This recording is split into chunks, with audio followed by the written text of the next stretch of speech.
Alan Chastanet, I'm the Minister of Tourism and Civil Aviation for St. Lucia. Welcome to WTTC.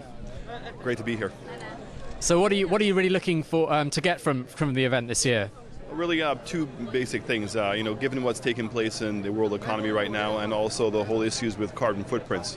I'm also representing the Caribbean Tourism Organization, with which I'm the chairman. And these are two really thorny issues right now. We're really wanting to see what's going on a global basis to see how we can react. Tell us a little bit about some of the developments that are going on in your area right now around those issues. Well, in the Caribbean in general, we're hoping that Green Globe is going to be positioning themselves in St. Lucia. We just recently had a meeting on economic sustainability, and we also have a tourism sustainable conference that's going to be taking place at the end of April.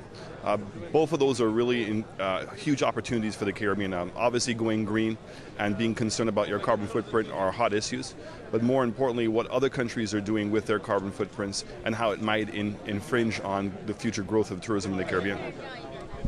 And what do you think sort of the wider kind of travel and tourism sector can do in terms of helping sustainability and really pushing the agenda forward? Well, I think two things. Clearly, one, the developers realize that they have to be green, so you're seeing much more sensitivity to the environment. The other thing is that in order for you to be sustainable, you have to be economically viable, and tourism clearly creates that opportunity. In the Caribbean, it's the #1 foreign exchange earner, it's the #1 employer, and it's also the infrastructure that allows other sectors to grow. So tourism plays a huge role in our development, and more importantly, to sustainable economic development. And I would imagine events like this, where we have people from all over the world coming together to talk about best practice and their ideas, can only help.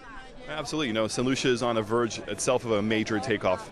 We have 7 golf courses under construction. We have 2,000 rooms that are now being developed, all at the high-end level.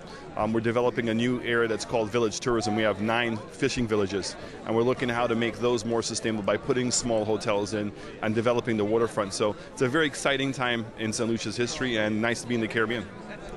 And we've noticed that we've had a large number of visitors from China to the event this year as well. How has the Chinese market approaching the Caribbean? Well, it's a huge opportunity. The majority of countries in the Caribbean do recognize China. There are some that recognize Taiwan.